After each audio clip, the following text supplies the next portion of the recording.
Simply close your eyes, relax, and rest in the presence and hold space.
sky.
Namaste Namaste. Welcome to our weekly online satsang. Satsang means community of truth. Whenever two or more followers of the path of awakening, of the flowering of the heart, transformation, come together, we have a satsang. Basically, that's just a spiritual community of people who are awakening and sharing their... It's so important. We are strengthened when we come together. Our interior silence and peace is deepened and multiplied when we join together with others and hold space together like this. We're sharing with you throughout the satsang tonight the Flowering Heart Blessing, which is a transmission of divine awareness, energy, presence, a gift directly from Source that catalyzes the process of awakening in the receiver. If you're already awakening, it helps to hasten the process and dissolve blocks and impediments. If you're already awakened, it'll take you to a deeper place because, as I like to point out, awakening is not a destination. It is an ongoing journey of infinite expansion and transformation. It just never ends as long as we're in one of these forms. So, welcome. And please join us in sharing the Flowering Heart Blessing. When we were given this gift from the Divine told us it is pure grace, so don't charge for it. Give it away, make it free. It's a gift of my unconditional love, directly from me, Source, the Divine, to the receiver. It doesn't go through any spiritual hierarchy or lineage or master, saint, avatar, nothing like that. It comes directly from the Divine through human like us, but it's the work of the Divine, and it's free. It's a gift of grace. It's not earned or deserved. And also, the Divine said, tell them that when they receive this blessing, they are immediately initiated by me to be able to give it. So all you have to do is invite the Divine to pour the Flowering Heart Blessing through you and hold an intention for the person or people that you're invoking the blessing for, and the Divine does all the rest. The Flowering Heart Blessing can bring about the healing of troubled relationships. It can bring about the healing of your physical body, the healing of your soul, clearing the mind of emotions and negative patterns. It can bring about, and its central purpose is to awaken the heart, the spiritual heart within, where the Divine dwells in us as our own true essence, our own true source, which is already fully enlightened and already fully divine. So this blessing awakens that direct connection to awakening with there, not like something that's coming from the outside you have to search for. It's something that is residing within you at the center of your spiritual heart. So join us in sharing the Flowering Heart Blessing with all the participants. If you come from another spiritual community or teacher that has its own form of blessing, if it is from the Divine, if its intent is to bring about awakening in the flowering of the heart, please feel free to share your blessing with us as well throughout this time together.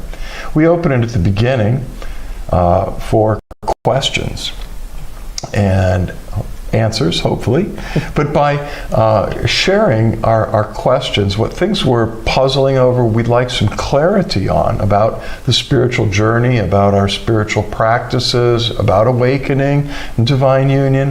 When we share those questions and ask for more clarity, all of us are strengthened by that. All of us receive inspiration from the presence. So don't hold back. What else?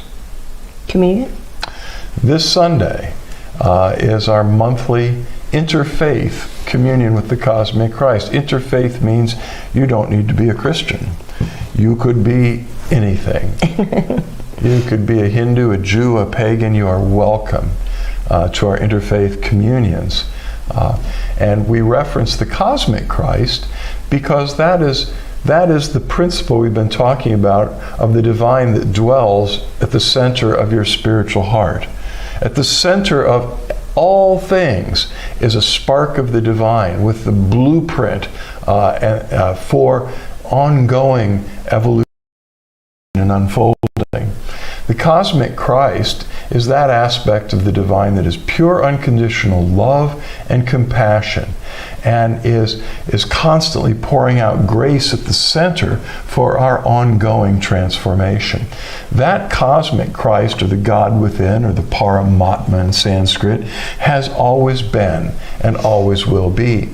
Many people today have a sense of connection with the divine, with the heart path, with Christ consciousness even, who wouldn't identify per se with the Christian religion. So we've thrown open the door for interfaith communion with the cosmic Christ. This Sunday, the meditation that we'll be focusing on is going to be the new earth and the 12 fruits of the tree of life. Interesting, huh? So come along and find out what that is all about. We'd love to have you. That's 11 o'clock Sunday morning, Eastern Time, 11 to 12:30 p.m.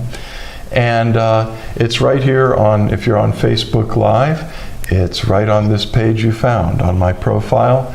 It's also on LinkedIn. It's on our channel on YouTube. You should be able to find it somewhere. It's on Vimeo as well. And I do send out the links. If you're on our email list, I also post them on Facebook. If you're not on our newsletter list, it would be great to have you. We generally send out one newsletter at the beginning of each week with the links and reminding of the things we're doing here at Flowering Heart Center and the things we're doing online as well. It's all about raising human consciousness. As each one of us becomes more deeply awakened, that ripples out into the collective consciousness, because we are not 7.5 billion beings in human form. We are one infinite divine being in 7.5 billion quirky human forms, and many other forms, trees, mountains, planets, stars. The divine is manifesting the physical universe that we see out of one being. And that being is what we're all awakening to, awakening into oneness with the source of all that is. The more of us that awaken, and that ripples out in the collective consciousness, the more it catalyzes others to awaken, and it makes it easier. It's getting a little bit easier. I don't know if the world's an easier place to be in, but the awakening process has been greatly facilitated and accelerated for humanity with the help of the divine in recent years. So that's our mission, is to help raise human consciousness as rapidly as possible with the gifts and the tools that we've discovered that the divine has given us, so that we can, on this planet, let go of the crazy civilization rooted in competition, conflict, and violence, which we see all around us, and flower in a new global civilization rooted in cooperation, harmony, and peace. That can only come about through awakening and the flowering of the heart with unconditional love and compassion. This is something that has to happen on a collective level to transform the world, but that's happening one person at a time. Thanks for being here. Anything you want to add? Okay. I'm not seeing any questions yet. So we'll give it a few more minutes. Oh, do you hit the like or love if you're here? Oh, yeah. Yeah, we like to look at the end and see who's checked in, and warms our hearts.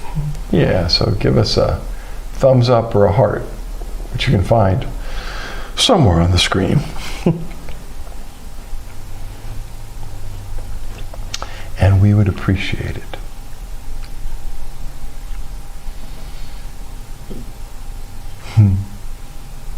We'll wait a few more minutes. I do see over time that often we have fewer and fewer questions. The thing is, I'm not seeing greater and greater clarity in people about what awakening is, about where they are in the journey, about how to flow with that. And so in a way, if that's where we are, and we're not stirring ourselves to seek and to ask questions, then we're just kind of treading water. And no matter how deeply awakened you are, then still there's more light and more clarity to seek. Because as you become more clear, you can become an instrument that helps to awaken and enlighten and inform others. That's so important. It's not just waking up, it's cleaning up and growing up and showing up. I mean, all those are important. So there's a lot that happens after awakening in the area of cleaning up our soul life, where the thoughts and the emotional charges and the programming is there. We can't just disconnect from the mind. We have to bring transformation and clearing and healing to that. So, what do we got?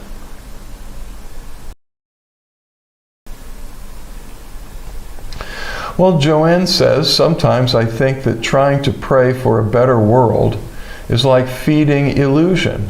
I think it's better to work on my own perception. I think we could do both. It's always good to hold up prayers on our hearts, for healing for everybody, and for people to be able to awaken and to grow and to see how they're living their lives and how it could be different. And at the same time, take a step back and be aware of how we are in the present moment. Oftentimes we get, is it this way or is it that way? And it's generally not black or white. It's not yes or no. It's not the realm of the mind of duality. If I do this, that's going to create that. Oftentimes it's all of it together, more holistic and more full. To pray for a better world is like feeding illusion. That's only if you believe the world is illusory.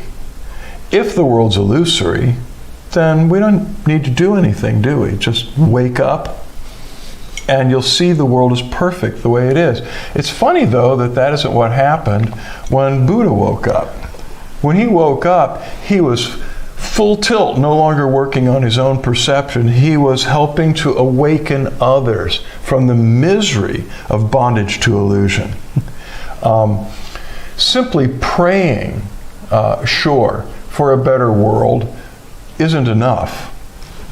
In the mystical Christian tradition, there's a phrase, ora et labora, which is Latin for ora. It means prayer.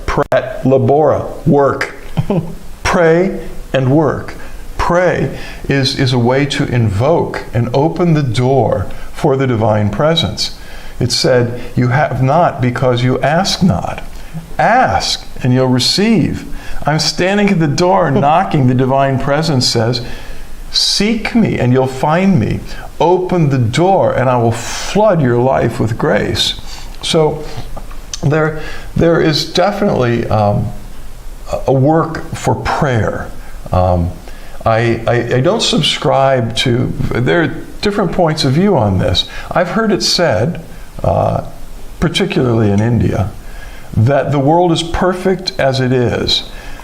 You don't need to change the world. You just need to wake up and see that it's perfect the way it is. And yet I look around me and I see war, and I see bloodshed, and I see just gross anger and hatred, unkindness, and there's just seething anger. And in that land, that wonderful land where I heard that teaching of nothing needs to change, it's like women have very few rights. There's all kinds of civil unrest and violence that goes on there. And there's still a caste system, even though it's illegal, and people say, no, there isn't anymore. There is. And really, the world needs to evolve. If this species is going to continue in its niche on this planet, we have to change, evolve, and grow. And it isn't going to happen through just awakening to perceive that we were all perfect all along. It's not exactly that way. The present moment is perfect, but we are, in a certain way, in its essence, but we are creating or co-creating together the situation on this planet. And so part of growing up is taking responsibility. And cleaning up is changing our involvement with life and with others. And so, it's what Suzanne said, it's not either or, it's both. So yes, we need to work on the world from a higher level of perception, as Einstein said. You can't fix a problem in the same state of mind or the same state of consciousness in which you created it. We have to rise to a higher viewpoint. We have to be in a higher state of clarity and consciousness to tackle those problems. But tackle them we must. And some of the most enlightened spiritual teachers I know who have said, we don't need to change anything, the world is perfect, just wake up, have also said to me face to face, I think this is humanity's last stand. And if we don't get this right and wake up and change what we're doing, humanity would not survive as a species on this planet. So you have to take both of those statements. Everything's perfect, just wake up, with, we got some work to do if we're going to remain. And some people don't want to remain, I get that. Some people feel that the world is a negative illusion, and just as soon as I can, I want to dissolve into the light. But others of us feel a very strong commitment to be fully present here and to assist the world's awakening and transformation, and to be a presence of compassion and assistance to others. Yeah, the last few years I've been, as I've been less in my mind and more in my heart, I've been taking on challenges that I've been presented with just from day-to-day interactions, and things such as picking up trash or praying for certain situations and certain things that are happening. And I wake up every morning and do a gratitude prayer, and then I ask that I can be as big of a blessing as I can be each day. And I found that making that a commitment, I start to look around, and instead of being in my head, what do I need to do today? Where am I going? What am I getting at this place? What's next? I'm more present with the people that are around me, people that, I supposedly don't know, but they're really just me. And this last week, I was out running errands a week ago, and noticed that I was caught up in myself, and that a lot of people are just, really wanting connection at this time, especially after quarantine and all that we've gone through as a world, as a globe, the last couple of years. So I made a new commitment to smile as much as I can throughout the day. So I'm actively smiling at the cars next to me. I'm actively smiling, going to stores, actively complimenting people on whatever I see that feels good. And I realize so many people are just really needing reinforcement. They're needing positivity. They're needing to feel good about themselves. And the biggest thing that struck me was last week I was walking through a parking lot going back to my car, and there was this elderly woman, and she looked at me and she just had this blank stare in her face, and I gave her this big smile, and she just looked back at me like she had forgotten how to smile, and it really touched my heart. So I smiled even bigger, and our eyes just held for about 10 or 15 seconds, and then we really connected, and she got this big smile on her face, and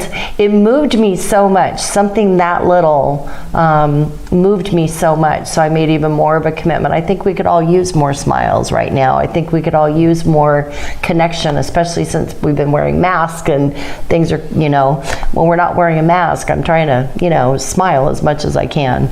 I've noticed we walk every day pretty much on the beach around sunset time, and some days are just heavier than others, and sometimes when I'm a little tired or just feeling a little down or less joy than normal, when I draw out myself to connect with that stranger and make eye contact and smile and say hi, my energy comes up and I feel joy return, I feel energy and strength return, and that's the energy of the presence that is flowing out from the center, from the spiritual heart, through all the layers of my being, the soul, which is kind of weighed down by whatever's going on, the body, which is kind of tired from whatever was going on, and suddenly everything is uplifted, and so's that person, right? But it's just that we're yielding ourselves to the work of the divine presence, and that's what it wants to do through us. And we can become too focused on our own state, and then we lose that energy of connection and compassion. We could be too focused, on the other hand, on service and connection. This can happen to healers who are constantly giving their energy, constantly reaching out and doing that work of connecting, but not spending enough time nourishing and nurturing ourselves. So there's a balance between nurturing yourself and growing spiritually, and growing in your awareness and perception, and growing in service and connection. It's like two wings, and you need both to fly. That makes me think of Walking Man. We make up nicknames for people that we see frequently on the beach, and there's this one guy who was always so focused on his walk, and he was always looking right ahead and just focused. Every once in a while he would look up and then just look back down. And we've been seeing him walking for over 4 years now. Yeah. And just in the last couple of weeks, he looked up and smiled, and we waved and smiled back at him, and we were so shocked because we walked by him thousands of times, literally. And it's like all of a sudden he broke through and started to see things around him. And we were holding space for that to happen for 4 years, right? And sending him love, blessing. Yeah, and then there was another man that fishes, but he always seems really uptight and a little high-strung. And so Michael, we were trying to get him to smile or say hi or wave, and it just never happened. And then one day Michael walked by, and in his heart he felt, oh, he just needs love too. And so Michael sent him some blessings and some love, and the next day he smiled and said hi to us and waved. And it's so interesting how interconnected we are, that if we just, if we see somebody that's maybe frustrating us or going through a hard time or being angry or whatever, just sending a little love and a little blessing, and they pick up on it. It's an actual force.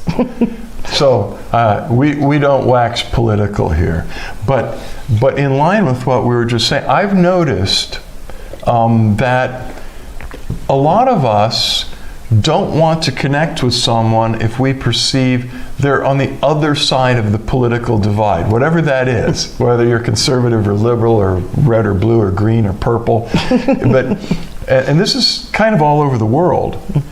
And it's very real that we tend to judge people and decide which camp they're in. And it isn't just about politics, it's about so many things in life. And if we would stop doing that, it would really help the world. Especially if we would make an effort to reach out and connect with someone if we think and perceive they're on the other side of the fence from us. That's just what needs to happen. Right. We need to look each other in the eye and smile and say, hi. Right. Oh, wow, you're human. I thought you weren't even human, Well, and if we all started to treat each other like family, or at least in the human family, then we could actually come together on a rational way and start to solve the problems that we've created. But as long as we're sparring against each other, we can't come together and create a better future. Okay, Ekaterina said, can some rituals or prayers, etc., can have an impact in the body to purify it? In my journey, I've suffered from acne and of stomach sickness during rituals or intense prayers. Yes, definitely. I mean, there are all kinds of rituals. There are rituals that are just very religious, but there are even religious rituals that have tremendous power in them. There are, and there are shamanic rituals. You hear people talking about ceremonies a lot these days, and those are usually assisted by ethnobotanical substances and guided by shamans, and they are all about purification from what people tell me. But definitely anything, and certainly good prayer and good ritual does move a lot of energy and release higher energies and bring your energy and your consciousness to higher frequencies. When that happens, it tends to trigger physical purification in the body, which is why, if you go on an intense silent retreat, make sure that you drink lots of water, and you get rest. So the answer is yes. But one thing to look at is, why is that purification happening? Usually it's from a lifetime of taking into ourselves certain negative energies. It could be food, especially when we're talking about gastrointestinal issues, acne, skin eruptions or boils, anything like that would tend to point to there's already some poison in the body. And when the frequency is raised, the body quite naturally begins to eject that poison. And that's a good thing on the surface, but you got to pace yourself. You don't want to do it overnight. And you want to make sure that you're getting lots of liquids and the rest you need when your body's in purification. But to look at diet is really important on two levels. Mental diet. What are we focusing on? Basically, whatever you put your attention on is going to fill your spirit, fill your heart. So if we're constantly looking at the dark stuff going on around us, then we will be carrying that inside. If we're constantly feeding our awareness and our consciousness on positive, uplifting things, on the word of the divine, whatever tradition you're in, whether you're meditating on the Bhagavad Gita or the Tao Te Ching or the scripture, the Judeo-Christian scriptures, that can be very, very uplifting. But watch what you're feeding your mind and your heart with, because that will actually affect you physically very much. And a lot of it we're generating ourselves. Like, what are you thinking? What are you speaking? So fill your mouth and fill your mind and fill your heart with positive, uplifting truth. Okay, on a physical level, no matter where we live in the world, most of us, have been programmed to eat stuff that is poisonous. I mean, yeah.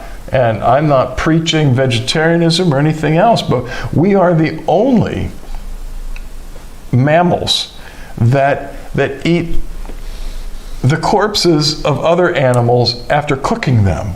I mean, it's kind of creepy. I mean, I don't think much of vultures. I mean, the hunting birds, the predators, that's disturbing, but they hunt and all that. But the vultures wait until something dies to eat it. And I always thought, well, that's low life, isn't it? But then think about people. We want them dead and cooked, So anyway, there are a lot of things like that we do. There are things that we eat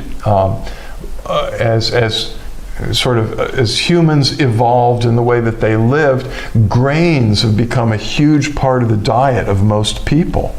And it's problematic. I mean, even if you're not full out allergic to things like wheat and corn, they cause inflammation in the gastrointestinal tract because humans aren't actually made to eat that stuff. And in India, I know, I thought this food is so healthy. It's all vegetarian and it's served on mounds of white rice. And there's, a real epidemic in southern India of dietary-based diabetes that's from so much sugar and so much carb.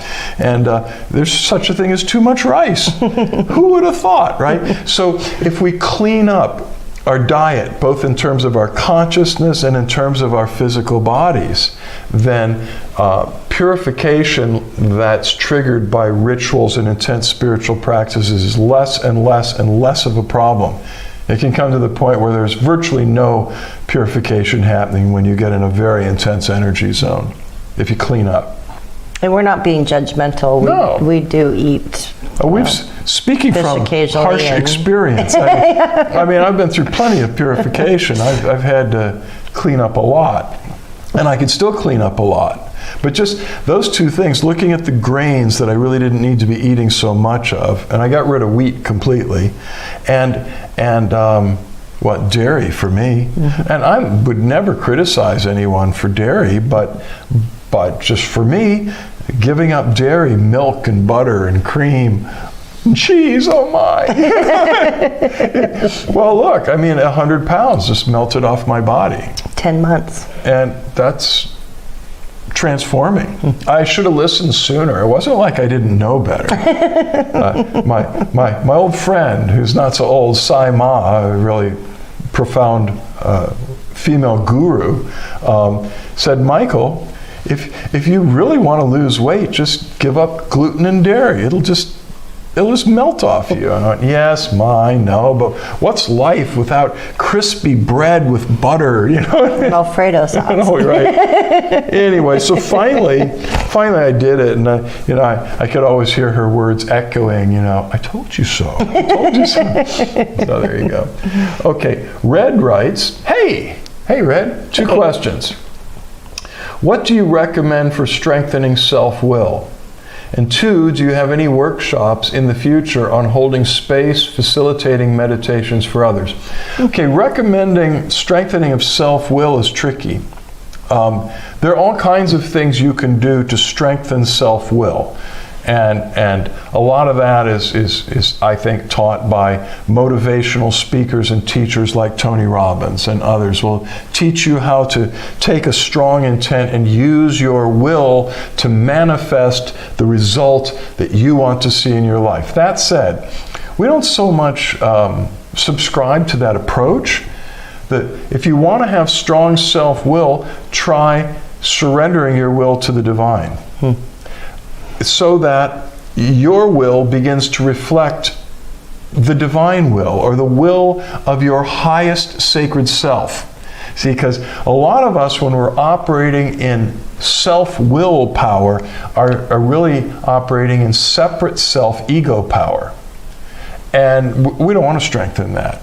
And if I have methods that would do that, I ain't teaching them or using them. I mean, sure, there's you can study Magic 101 and learn the laws of manifestation. You can do all that. But if you learn to align your will, thy will be done on earth as it is in heaven, then you would find power beginning to flow into your human spirit and your human will, because the divine's interested in working through you and strengthening your will. Will is important.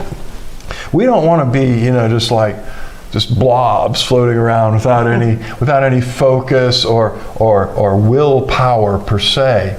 But it's important that we're strengthening the right will. Within the Taoist tradition, it's a set of practices that we call Shen Gong. Shen means spirit, or the light of awareness, the light of the eyes. And there are whole meditations, moving and sitting, and that strengthen the focus of the individual will. Obviously, that isn't something that I'd want to teach someone that I think is reckless and destructive. No, but a very simple practice is candle meditation. Just to focus on a candle flame, relax and breathe, is something that's in the Buddhist tradition, the Taoist tradition, the Hindu tradition, a lot of traditions. And it does clear the mind, and it focuses and strengthens the will. There are many other things practices that can help do that. But I think growing in oneness with the divine itself is the highest, clearest form and path to take to strengthen the human will. I like what Michael said too about not my will but thy will be done, because I find that whenever I'm having, some thoughts of willpower, of, I wish I could do this better, or I wish I could, not do that so well. It can go both ways. But it's always good to, once you notice it or you're aware that you don't have willpower in a certain area in your life, go into your heart. I mean, oftentimes I see people that have gone through emotional trauma and they eat to soothe themselves and to nurture themselves. And a lot of times it's very unconscious. It's not, they're not conscious of it at all, even though they'll say things like, I stress eat or I emotionally eat, but they're not aware of that really in the moment while they're doing it. And so asking for grace and asking for clarity when you do notice something about that, and ask for divine will to help you. Like Michael said, surrendering our will to a certain extent, when it's the will coming from the ego and the mind, is very helpful, because then we don't need to struggle with willpower, because it's not a real power anyway. It's coming from a different place than what our hearts want to be coming from. And we had a friend at the beach the other day, we were talking about pizza, and I said, yeah, I got a small pizza and it'll take me 3 days to eat it. And she said, how can you not just eat the whole thing? Once I start eating, I can't stop. And I said, I don't know, I just, eat until I'm full, and then I move on, because it's not tied to an emotional action for me. But once we do pick up on what the higher will, the will of the higher sacred self or the divine self is, that's when we don't just get passive and go, not my will, but your will be done. Right. It's like, show me your will. And then there are ways to focus the human will, which is to visualize the goal, to see it clearly done, and to speak it forth, to speak it into creation, and to make sure that your words are in alignment with the vision, and to take consistent action in the direction of realizing that goal. So, we over the years have taught the growth formula, which is strong intention joined with consistent right effort in the direction of that intention, plus grace.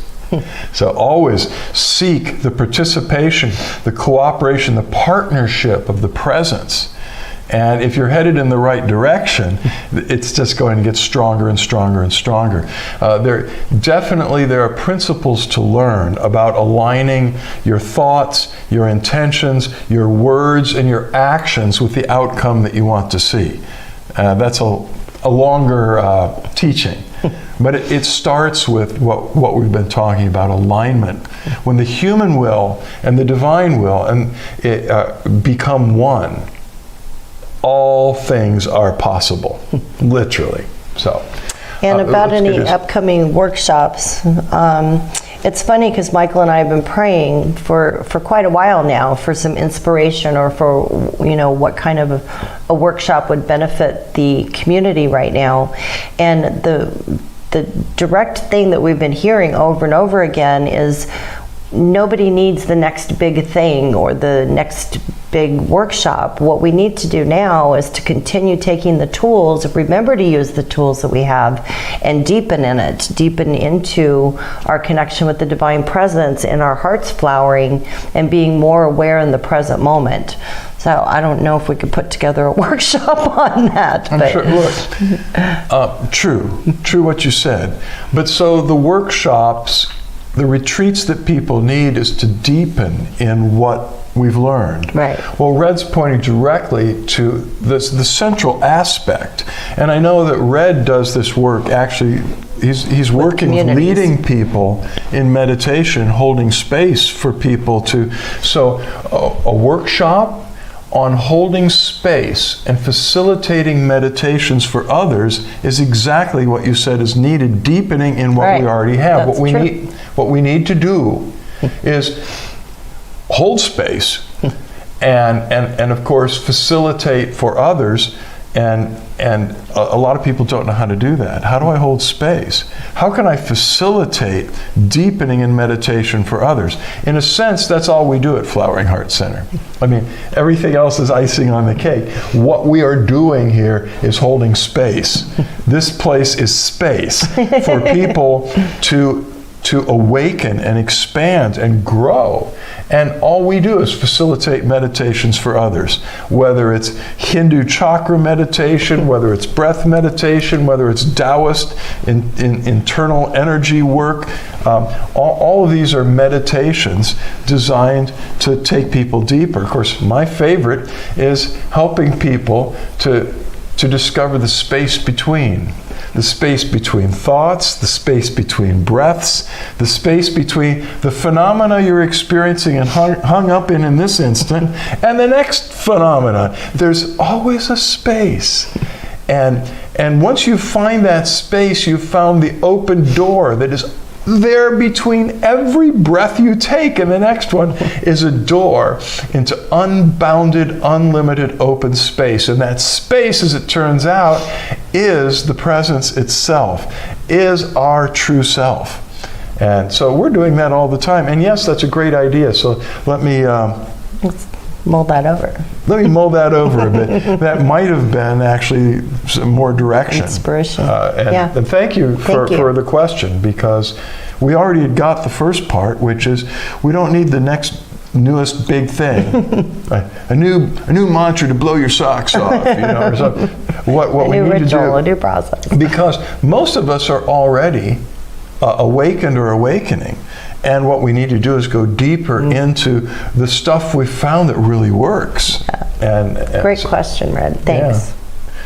Yeah. Okay, I think that's it. Let me check real quick over it. All right. We're good. Yeah. All right. Thank you, guys. Good work. Good job. So now let's close our eyes and just open yourself at the deepest center of your being to the presence who dwells within you.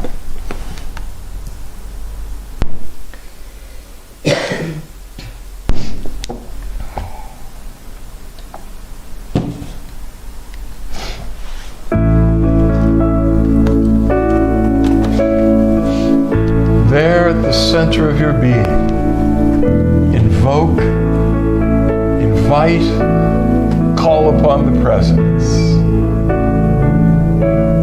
to flood you with grace.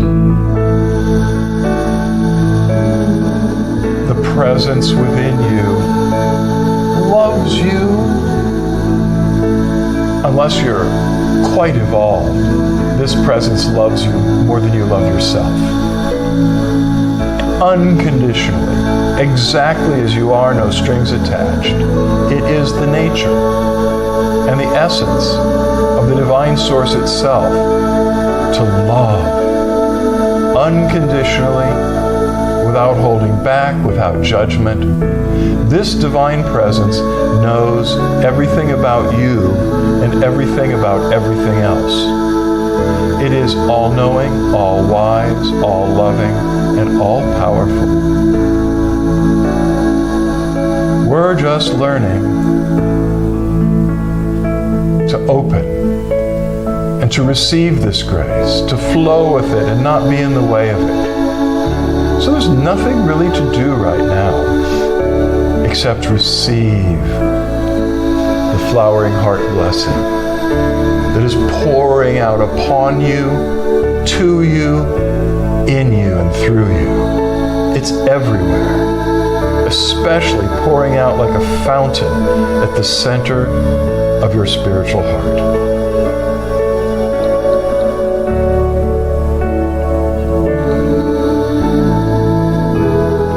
This presence yearns to draw you into its embrace. We've been programmed to think the presence is holding us at arm's length until we awaken enough, evolve enough, grow enough, get enough good karma. No. The divine is not holding you at any distance, but constantly drawing you into its embrace. It's the gravitational pull of divine love, drawing you into the cosmic sun at the center of your being. Just let go and let it draw you in and embrace and transform you and free you.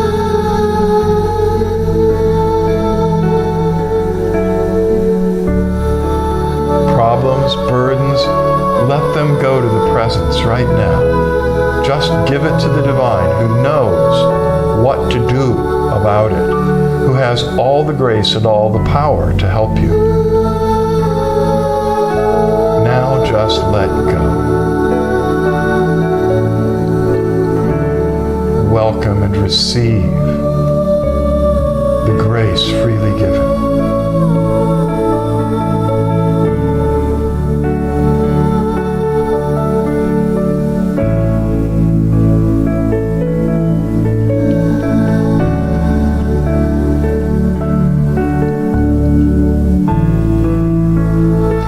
The grace of this blessing naturally seeks out blocks, pains, dis-ease, suffering, problems in relationships. It is its very nature. It flows like water. And it seeks out and begins to flood those places in our lives with healing, liberating, transforming grace. Receive.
Before we move on, with your eyes still closed, visualize us all sitting in a circle together.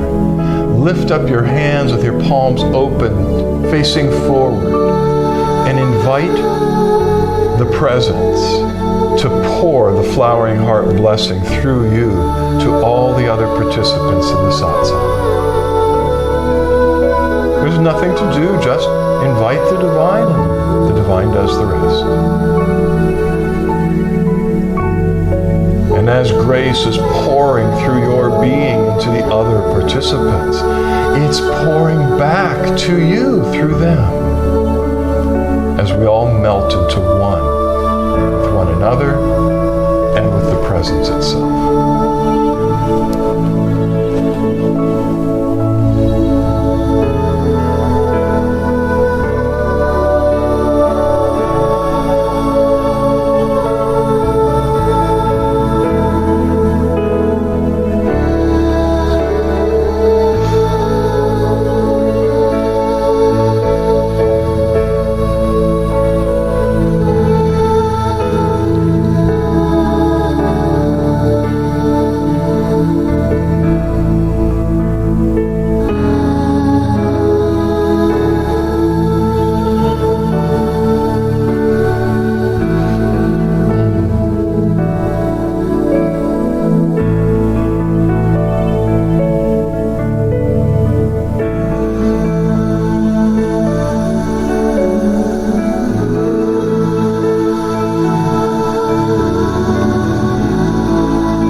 Just relax your hands.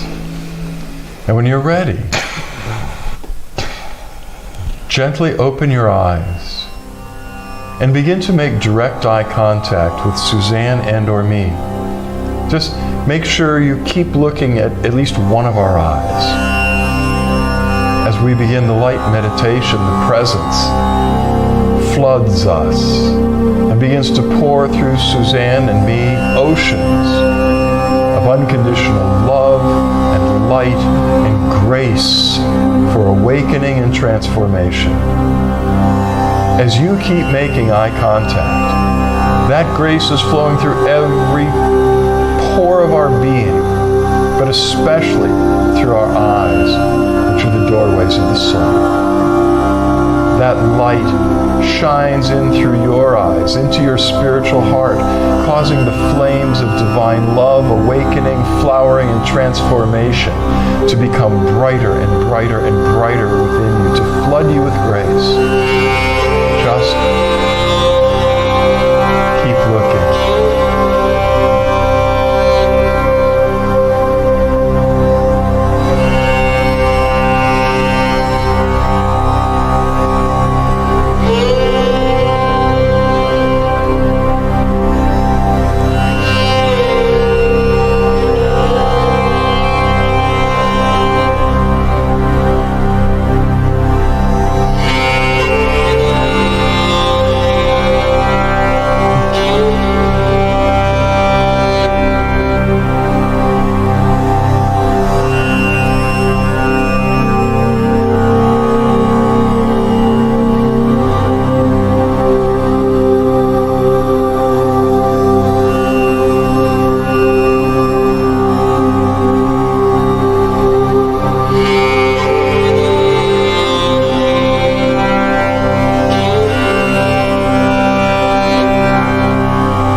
gifts we've received settles within us.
Keep meditating as long as you want to. You could also lie down on your back nearby in Shavasana. That's to lie on your back with your eyes closed, your arms loosely at your sides with your palms turned upward, just dissolving in the presence in gratitude. We love you very much. Much love, light, and blessings until we connect again. Until our paths cross again, the divine in us beholds the divine in you, and we bow